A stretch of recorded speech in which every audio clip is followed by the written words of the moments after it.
Okay, here we go. It's been a minute.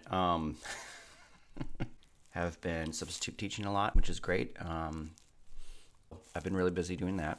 There've been a lot of teachers out lately. I've also been playing a lot. So, just as a little update, I played an opera a couple weeks ago. Would also like to talk about that a little bit more. Just kind of the whole process of what does playing in a orchestra on call look like. Anyway, today we are taking a look at Dies Irae. And Dies Irae is a melody. Some of you may know this already, but it is a melody tied to death. So we're going to be talking about death today.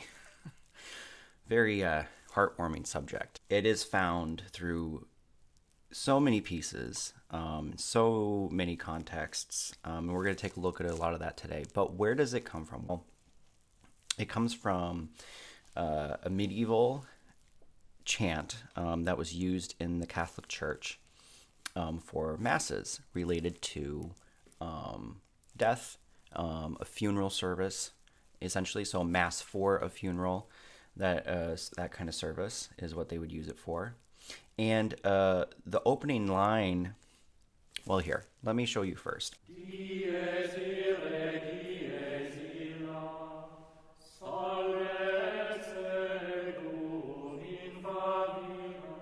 And that is the line, that opening line melody is what is quoted so frequently. So, but what are they saying in this? They are saying, I took a translation from somewhere I found online, day of wrath and doom impending. David's word with Sibyl's blending, heaven and earth in ashes ending. Very dramatic, right? So this, with the lyrics and the melody, it's been associated with the end of the world, with any kind of dire situation where your life is in danger, right?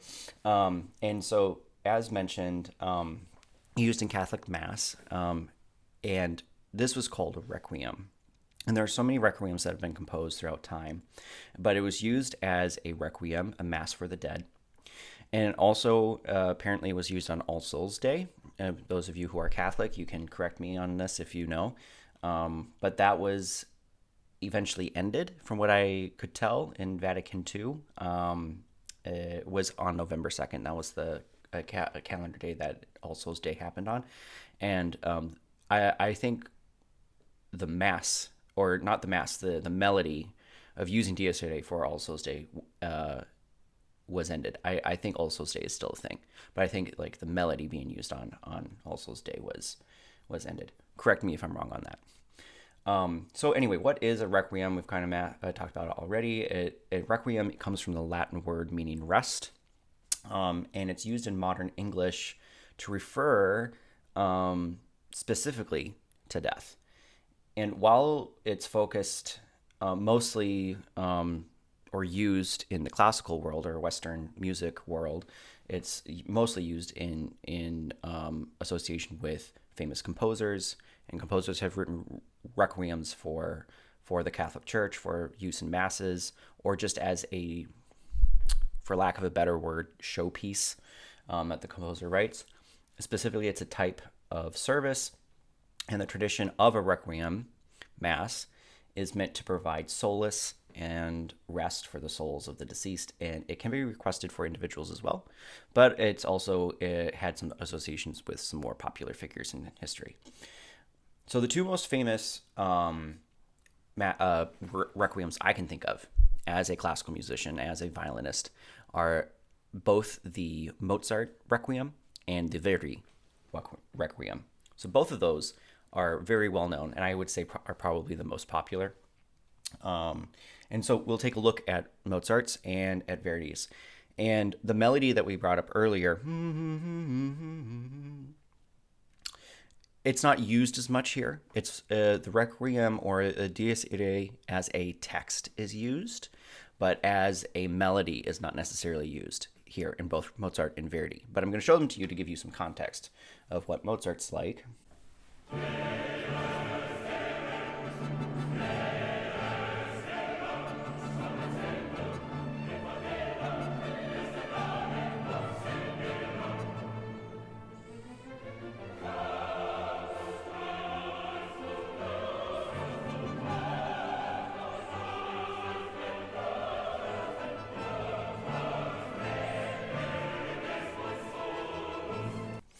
So there's Mozart's, and pay attention to the instrumentation. So you maybe heard in there the trumpet. Let's go back and maybe hear that trumpet a little bit more clearly.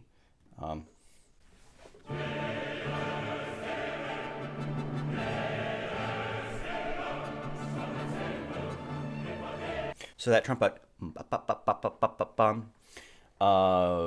trumpet or horn, and also drums gained quite a lot of popularity around this moment in requiems for obvious reasons, like it's the end of the world. And so, and then also with I don't know how familiar you guys are with Christian end of the world themes, but the trumpet sounding or the trump or any language like that. So this association between having a trumpet is there. And then let's take a look at the Verdi Requiem. Also here, pay attention to the use of the instruments. So how are the strings being used? How's the drum being used? How's the trumpet being used to make it more dramatic, or to make it more dreadful, really?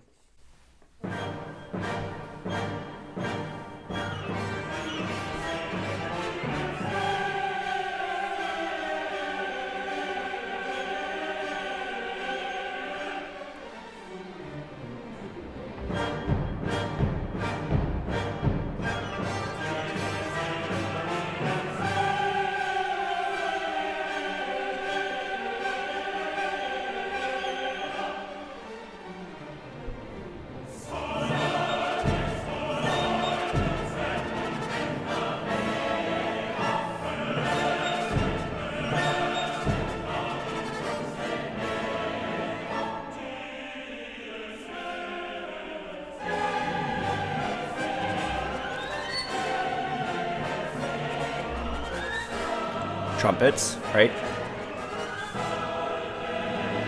And then strings here.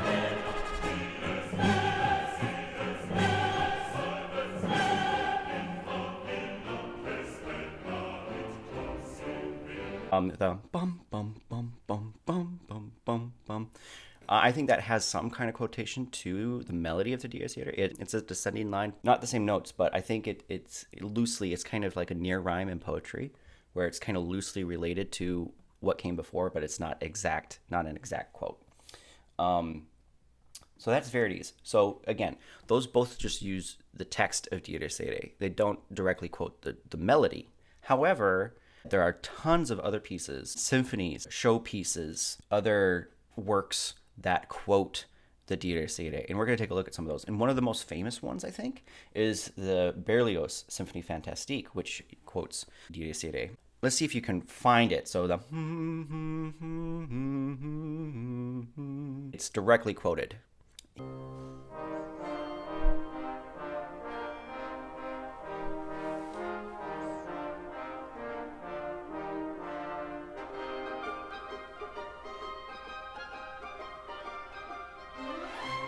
Okay, it's just so good. And this Symphonie Fantastique, has a story around it. And this particular part of the symphony is when the main character is in the underworld and he's literally in hell. And so this is after he was killed by a guillotine, which is a whole kind of comical bit in the symphony. It feels weird to say comical, but you hear his head drop. Let me see if I can actually get that for you guys, because that's like in the previous. Yeah, here.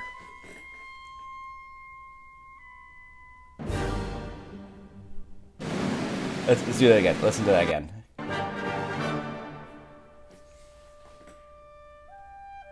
His last bit of life before it goes down, and then So that little pluck in the strings, so the hum is the guillotine coming down on his head, and then you have hum, boom, boom. That's his head actually on the ground.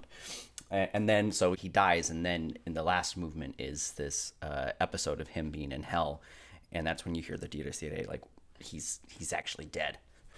So it's just amazing, amazing piece of work. The other one I want to take you through is this piece by Liszt. It's actually called Dance of Death.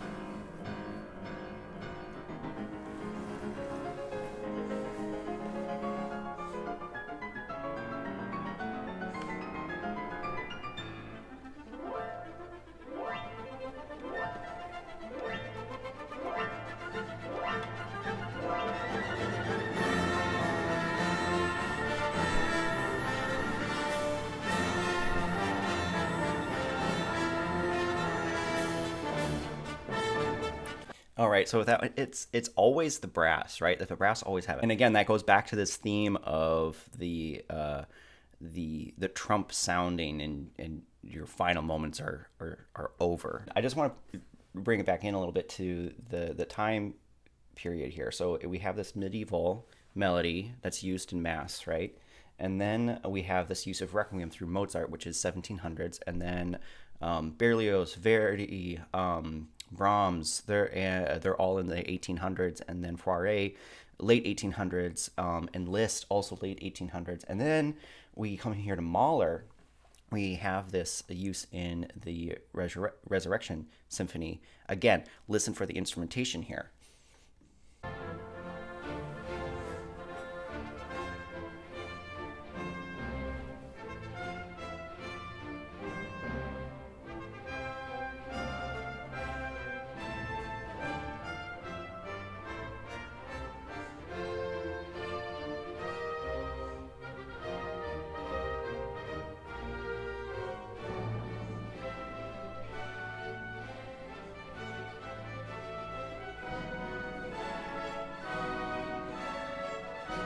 So this one's harder to make out. And the way that Mahler uses it here in the Resurrection Symphony is he's quoting just a bit of it. So if we go back, he's just doing the first few notes. It's actually the second half. Da da da da dum. Because we have the first half. Ba da da da da da dum. And then the second half. Ba da dum. Where it's the lower note, it goes up to the higher note and then back down again. Ba da dum. And so if we go back to where this starts, you'll hear the ba-da-da-dum, bum, bum in the trumpet.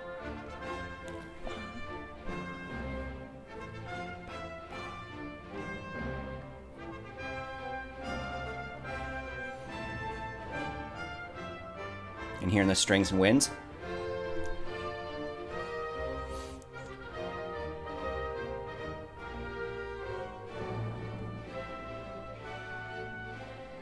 And the whole theme of this symphony too, resurrection, the lyrics and the theme, because there's a chorus in this, which is very unusual. Well, Beethoven's Ninth has a chorus in it. So anyway, this is Mahler kind of quoting Beethoven to a certain degree, but the whole theme is around death and resurrection and life and all of that. So it ties in perfectly with the use of Dies Irae. It's not as direct here, but it is referenced. The last classical piece I want to take you through is Saint-Saëns, who wrote Danse Macabre, and that is very famous as more of a spooky Halloween kind of themed piece because it has to do with like bones dancing, particular sounds to or instrument techniques, bones kind of clicking together. Irae is quoted in here too, having to deal with death as well.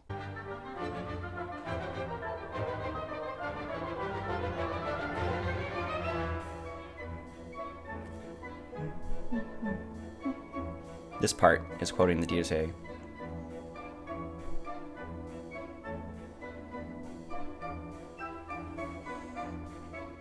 Yeah, that might be harder to make out because everything is kind of on an offbeat and it's a different instrumentation. This is actually the first use that we've seen where it's like very lighthearted. It's almost like he's making a joke of it and more instead of taking it seriously, right?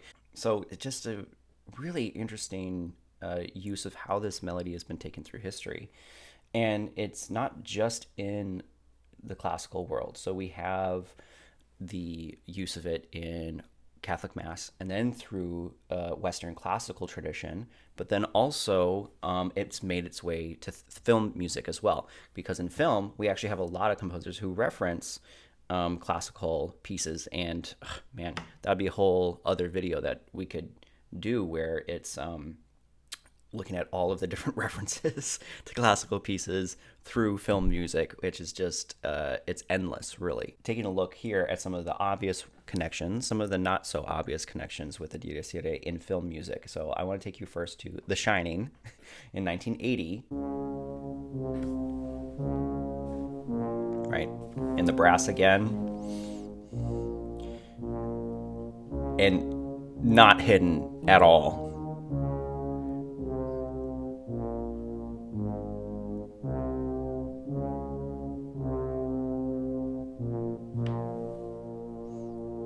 All right.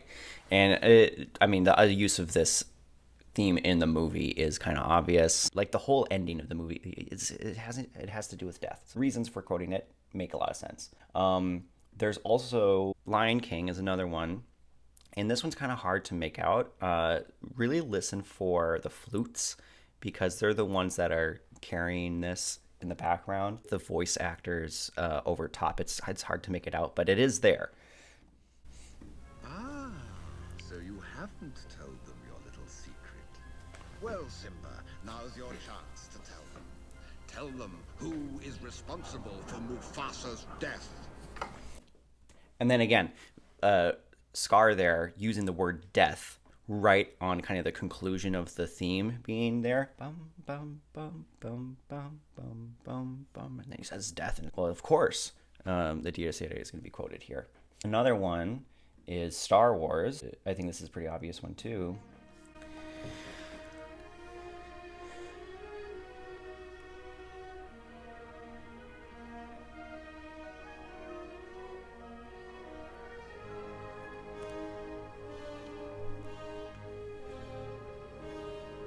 That quote, and that's when Luke finds out that his parents had been killed. So again, the association with death. And in the brass, once more. Very common usage. So another place that we can see this is in another Disney movie, Frozen 2. It's actually right there in plain sight. I didn't even notice that this was there, but in Frozen 2, it's like the whole theme. Listen again.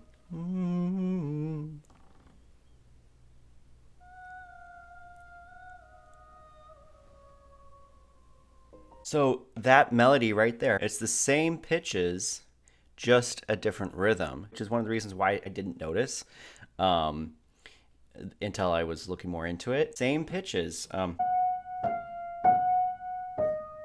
so I'm going to push play here again, and you'll be able to hear all of that together.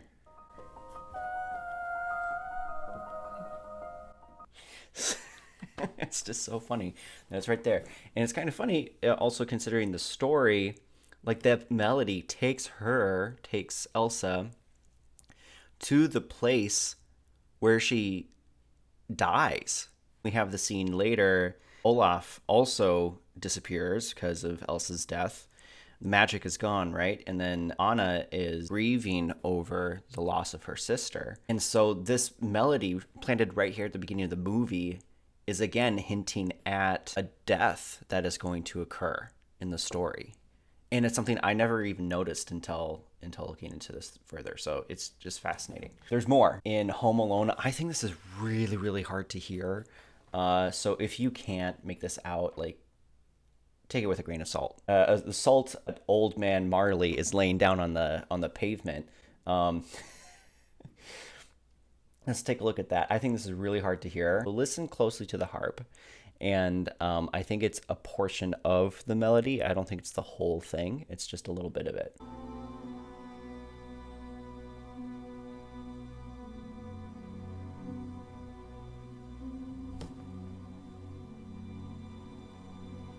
Let's go back a little ways. I want to try this bit again. That pitch, that interval is part of the Dies Irae. but I think there's more in the harp in the background.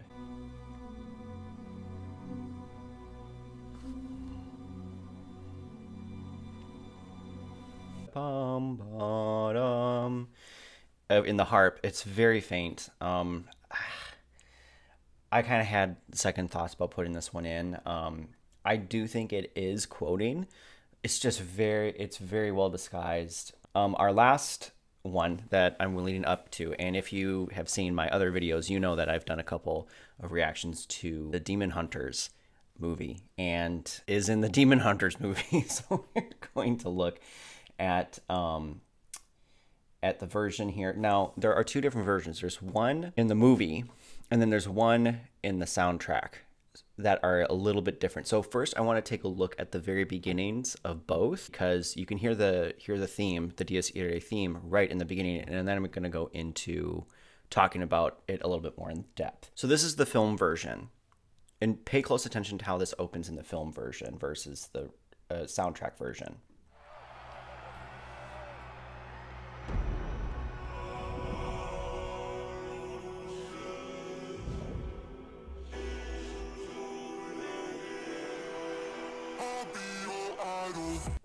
Okay, right there. We even have the interval right at the very beginning. And then if we go to the other version, the soundtrack version, it's a lot more blatant. And you can hear it here.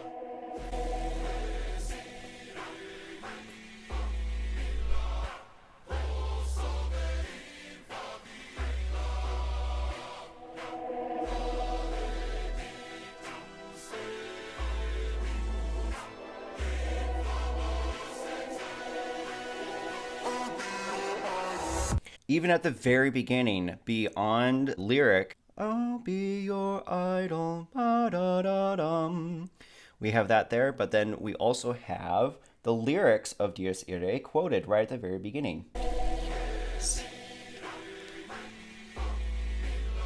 And this is in the moment in the movie when all of the people, the fans, they're being gathered together, and their souls are going to be eaten. All of them are going to die. And this is all part of what Dies Irae is all about. It's about death. It's a song about the end. The lyrics, too, I think are really fascinating. I want to go into it a little bit here. But instrumentation of I'll Be Your Idol and the lyrics all are tied with very strong church imagery. I just went through earlier and I was listening to the song, and anytime I caught a word that I was like, oh, that's kind of churchy, I wrote it down, and there's just so many. And also the instrumentation. If you listen at the beginning again of the soundtrack version, not the film version, but the soundtrack version, listen to instrumentation.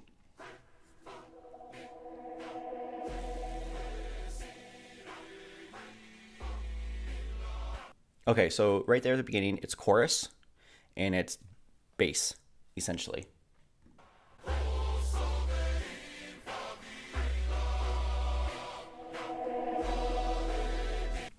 At this moment, we add in another thing. So it's chorus, it's bass, and then it's organ.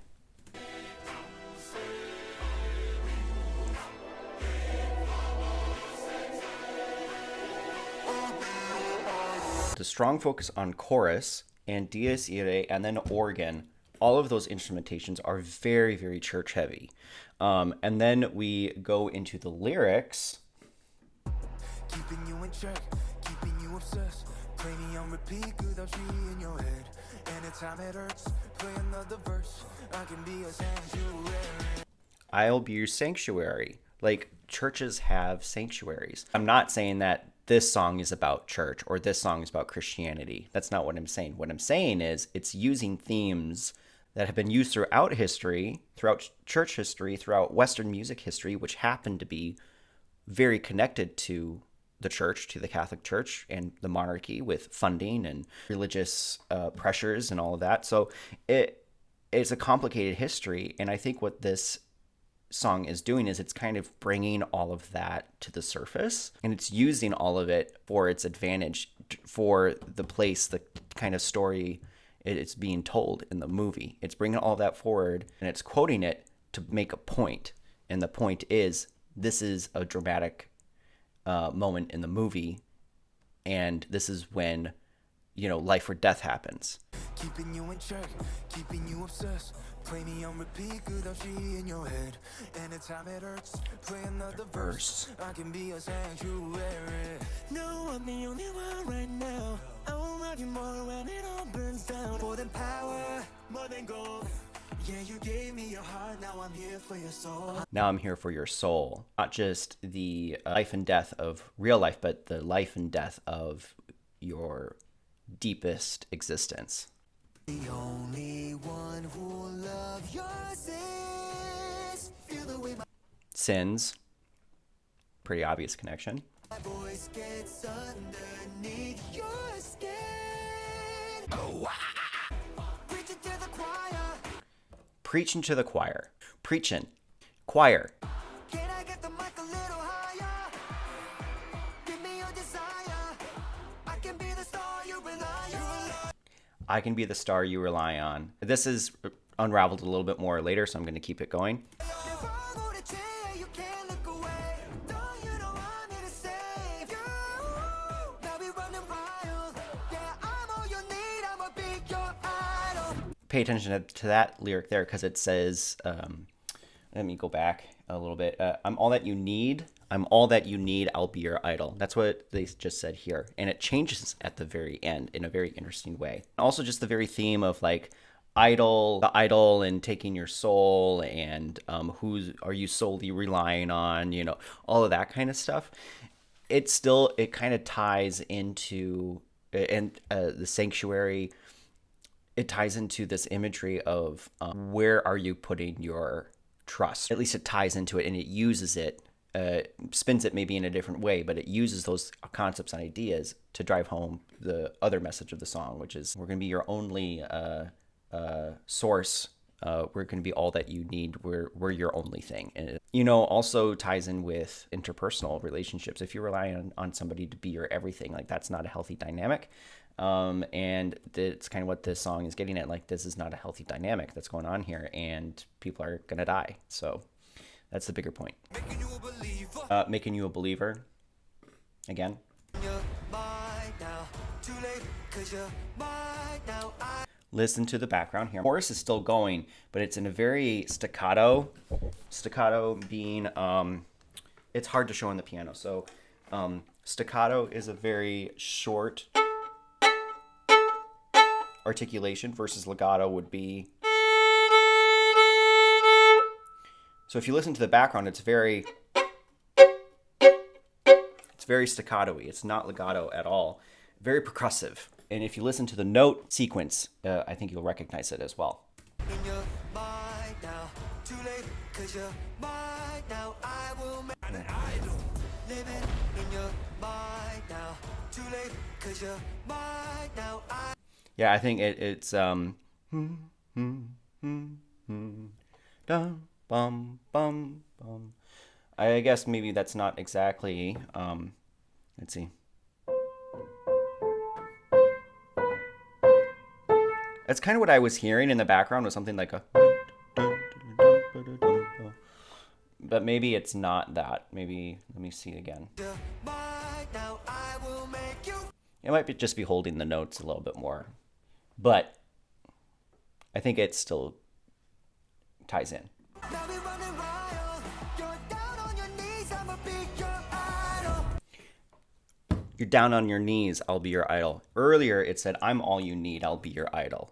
Now at the very end here, you're down on your knees, I'll be your idol, which really just drives home the point of they're giving themselves up. They're giving themselves up to this and what's happening here, and they're giving their souls away. All right, and then the next scene opens up, and we don't need to get into that now. But I just wanted to take you through this because when I saw the movie, I was thinking like, man, there's the Dies Irae right there, and there's just so much history and background, and it's been used so much. I just wanted to share a little bit of that with you. I haven't even scratched the surface. Like there's way more here that I could dig into. It's a huge part of Western music tradition, and you find it everywhere, and it really is used in the context of showing you that something major is going to happen, somebody's life is in danger, and it's quoted in that way, or it's already been in danger and they're dead, like one of the two scenarios. And more often than not, if you hear that theme in a movie or if you hear it in a song, it's pointing you towards there's this moment here that's happening in the story, whether it be like with program music where there's a story that goes along with the piece, whether it be a play, like a musical, or whether it be a movie, and you hear that melody, then you know death is knocking at the door in one way or another. And let me know what you think in the comments if there's anything in here that was like weird where you're like or anything that you disagree with. I would love to hear about your thoughts, or maybe even other things that I maybe missed. If you have heard of other stories, movies that have incorporated this theme, I would love to know where you've seen it, where you've heard it, and how that has impacted how you interpret a story. I would love to hear about all that kind of stuff. So leave me some comments and we will talk about that. And I want to do another video soon. Hopefully I'm a little bit more available to do that now. There you go. Dies Irae through the centuries. And it's still in use. Dies Irae never dies, I guess. It lives on. All right. I'll see you guys later.